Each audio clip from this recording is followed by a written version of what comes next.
Boa noite, nobre cainita! É uma honra ter você em meus domínios. Eu sou o Rodrigo Marajá e esse é o Alpha RPG. Galera, no vídeo de hoje a gente vai voltar com as análises dos livros de Vampiro: A Idade das Trevas e falaremos hoje especialmente sobre o clã Nosferatu. Galera, os descendentes de Caim são chamados geralmente de Os Condenados, mas ninguém personifica isso tão bem quanto os miseráveis Nosferatu. O clã carrega uma antiga e terrível maldição, pois eles não são mais criados à imagem e semelhança de Deus. A transformação vampírica distorce as suas formas, transformando-os em abominações aos olhos dos homens e aos olhos dos anjos. Muitos são banidos das sociedades mortal e vampírica. Assim, esses horrores deformados acabam assombrando as catacumbas, regiões abandonadas e outros lugares escondidos no mundo das trevas medieval. Nas noites da antiguidade, os Nosferatu raramente se misturavam com os mortais. Geralmente eles ficavam espreitando as margens da sociedade humana como se fossem realmente monstros. Os vampiros, irritados com os ataques desses Nosferatus sobre os seus rebanhos, acabaram expulsando essas criaturas para as áreas mais inóspitas. Esse exílio, de certa forma, combinado com a intrínseca repulsa que a sua aparência inspirava, fez com que os Nosferatus se tornassem convenientemente bodes expiatórios para todo e qualquer feito sombrio, real ou imaginário. Essa reputação maligna, indevida, forçou os Nosferatus a permanecerem sempre em movimento, nunca ousando parar para descansar por medo de seu extermínio. Os Nosferatu evitam a sua destruição traficando informações. A sua dependência da furtividade, o seu relacionamento com as feras e os animais e a constante necessidade de viajar de feudo para feudo garante a eles um acesso a informações indisponíveis para seus irmãos menos aventureiros. Mesmo os Nosferatu que optam por residir em uma determinada cidade, eles descobrem que suas escolhas e suas vítimas lhe dão acesso a todo tipo de informação e fofoca, inacessíveis aos demais clãs mais soberbos. Os Nosferatu, eles aprendem a negociar tais informações coletadas com os mais refinados príncipes. E se a barganha se mostrar de certa forma inútil, o Nosferatu, eles não estão acima até mesmo de uma pequena chantagem.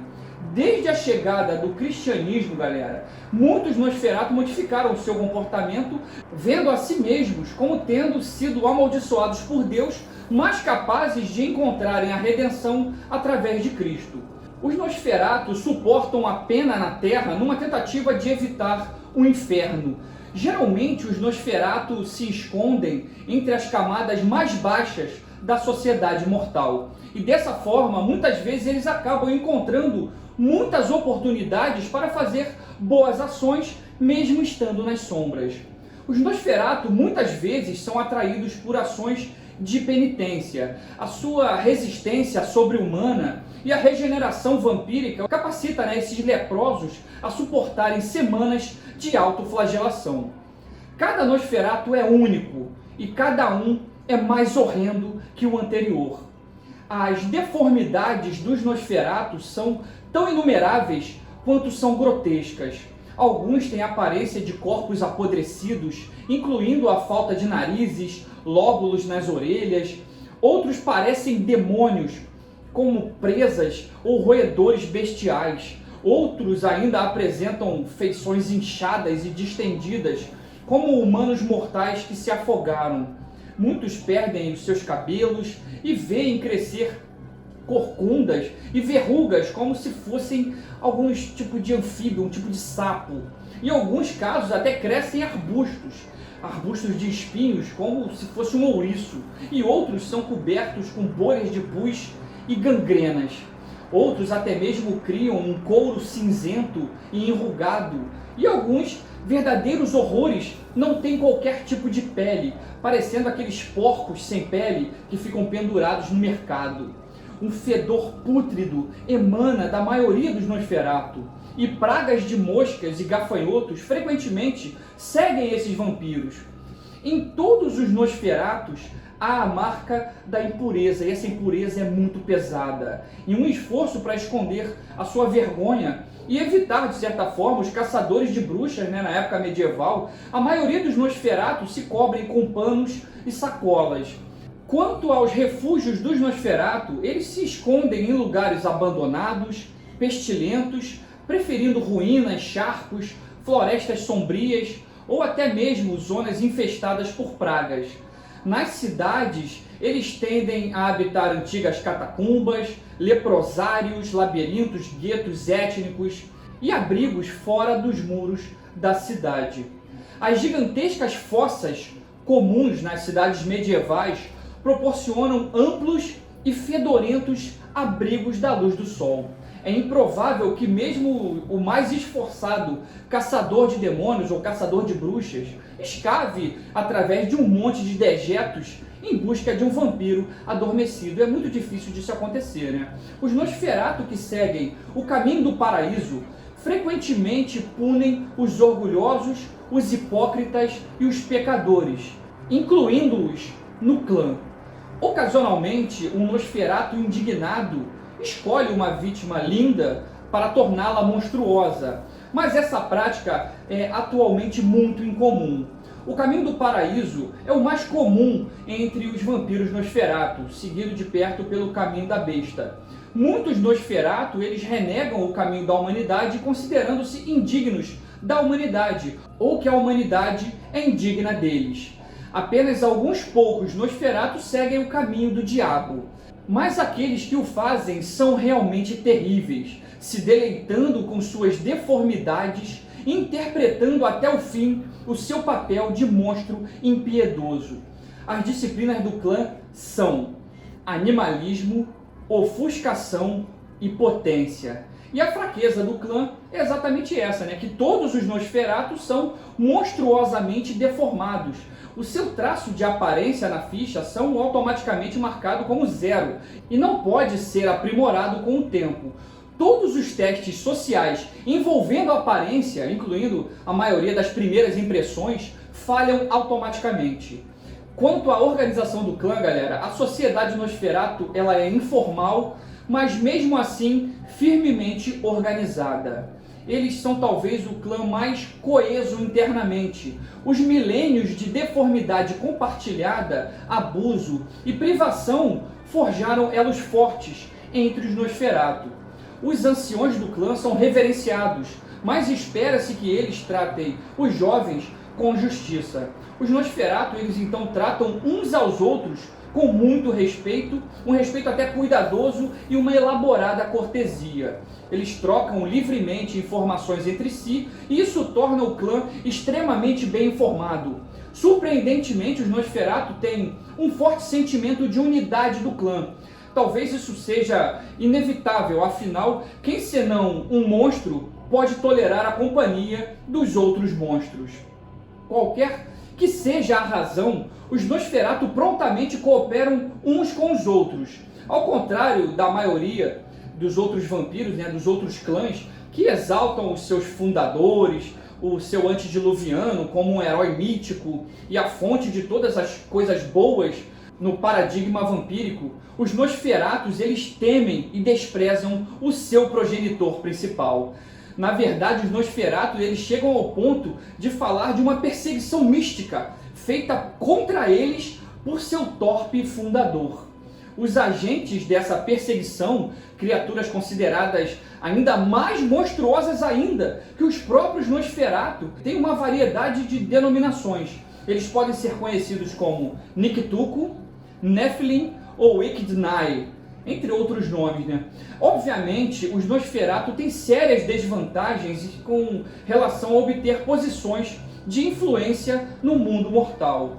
Não apenas a sua deformidade os torna incapazes de comandar mortais diretamente, mas os Nosferatu têm dificuldade até mesmo em convencer o mortal a permanecer na sua presença, tempo bastante e até mesmo para ouvir uma proposta. No entanto, existem mais carniçais Nosferatu do que se imagina. O mundo das trevas medieval é um lugar muito cruel e muitas pessoas ambiciosas negociariam com o diabo ou um substituto similarmente grotesco em troca de uma vantagem na vida. Muitas vezes a sutil deformidade temporária causada pela ingestão de Vitae Nosferatu vale a pena para o humano que quer mais vigor físico para cultivar safras adicionais ou sobreviver às doenças e às epidemias. Os Nosferatu, eles têm participado bastante dos movimentos maçônicos e muitas ordens maçônicas têm um Nosferatu nos escalões mais altos. Não apenas a estrutura sigilosa da maçonaria permite ao Nosferatu esconder a sua deformidade mais facilmente, né?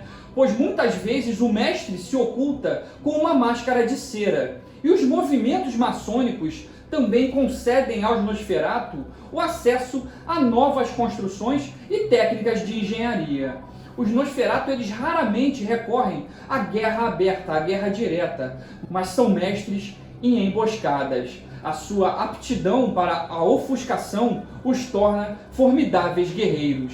Eles são muito habilidosos em usar a sua brutal horripilância para paralisar uma vítima de medo e, usando a sua força sobre-humana, né, potência, despedaçar a sua vítima paralisada antes mesmo que ela se recupere. Os Nosferatu também, galera, eles usam coleções de gigantescos e grotescos animais como carniçais, como espiões e também a sua tropa de apoio. Normalmente os Nosferatu, eles são solitários por força das circunstâncias. Uma vila que tem mais ou menos, 100 pessoas, já tem dificuldade suficiente para esconder um monstro. Imagina esconder uma dúzia de Nosferatus, é muito difícil. Então, ainda assim, se eles tiverem escolha, os Nosferatu, eles preferem a companhia dos seus próprios repugnantes irmãos. As cidades maiores, especialmente aquelas que têm antigas catacumbas, elas podem abrigar ninhadas inteiras do clã Nosferatu. Essas ninhadas, galera, elas são surpreendentemente igualitárias. Os anciões, eles são reverenciados, né, como o exemplo da disciplina e astúcia necessária para sobreviver por séculos de existência sendo monstros, né? Mas espera-se que esses anciões tratem os jovens também com justiça. Ocasionalmente emergem rumores de um tirano Nosferatu, né? Um rei monstro governando a sua ninhada subterrânea com terror e violência, mas esses rumores, eles são muito poucos e muito raros. Os Nosferatu também, eles demonstram uma surpreendente unidade entre as ninhadas, tá? Ninhadas de diferentes baronatos, ducados ou até mesmo países cooperam sempre prontamente uma com as outras.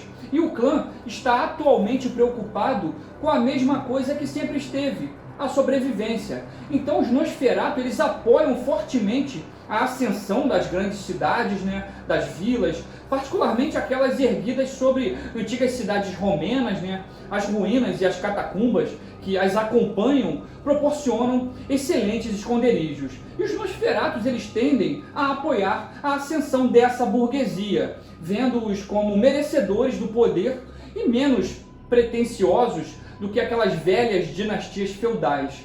Os conselheiros das cidades têm sido capazes de conseguir até mesmo algumas concessões, até mesmo a independência de seus senhores feudais, sempre usando informações lícitas dadas a eles por um Nosferatu espião. Na verdade, galera, as coisas parecem estar melhorando para os Nosferatu, tá? Mas talvez isso seja porque o clã não tem como piorar, né? Essa que é a verdade. Conforme as pessoas se congregam em cidades e vilas, os Nosferatu encontram mais e mais lugares para se esconder durante o dia e caçar durante a noite. Um número fenomenal de tavernas aglomeradas e a maioria dos povoados ali, aquele tumulto de gente, significa que muitos dos ataques dos Nosferatu serão considerados como delírios induzidos pela bebida, pelo vinho. Ninguém realmente vai levar a sério determinados ataques de um monstro. Galera, os Nosferatu, eles frequentemente se reúnem nos solstícios e no equinócio para realizar vários rituais imitando ou satirizando os festivais humanos e vampíricos. Um desses festivais, a Dança dos Mortos ou a Dança Macabra, é realizado a cada 10 anos em um local secreto. E esse local muda toda vez. Todos os membros do clã que consigam viajar em segurança, né, atendem à convocação para a Dança Macabra, que é um espetáculo grotesco e esplendoroso. Nessa festividade, os Nosferatu eles celebram a sua própria monstruosidade, e nessas noites as catacumbas se cobrem de vermelho, com o sangue dos convidados humanos que são levados para participar dessa bizarra confraternização. Então é isso, galera. No próximo vídeo a gente vai trazer alguns Nosferatus bem importantes na lore do jogo, tá bom? O último vídeo do nosso canal, né, que a gente finalizou a nossa crônica Hermannstad Transylvania by Night, na nossa história a gente teve vários NPCs do clã Nosferatu, o arquiteto Zélios, né, apareceu, o Senescal Adelard, o espião Yoshi, o ancião de Bistritz, o For, e até mesmo a príncipe Marushka era uma Nosferatu, né?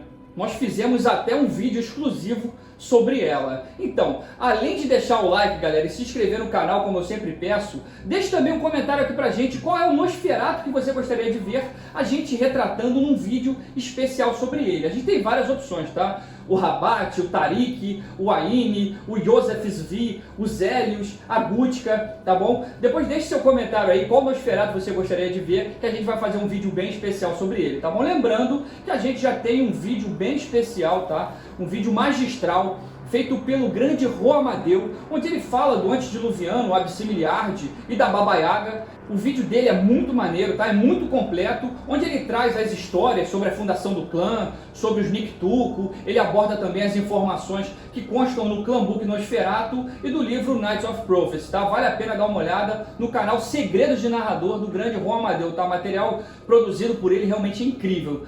Tá bom, galera? Eu espero que vocês tenham gostado do conteúdo de hoje e a gente se vê no próximo vídeo. Um abração, fui!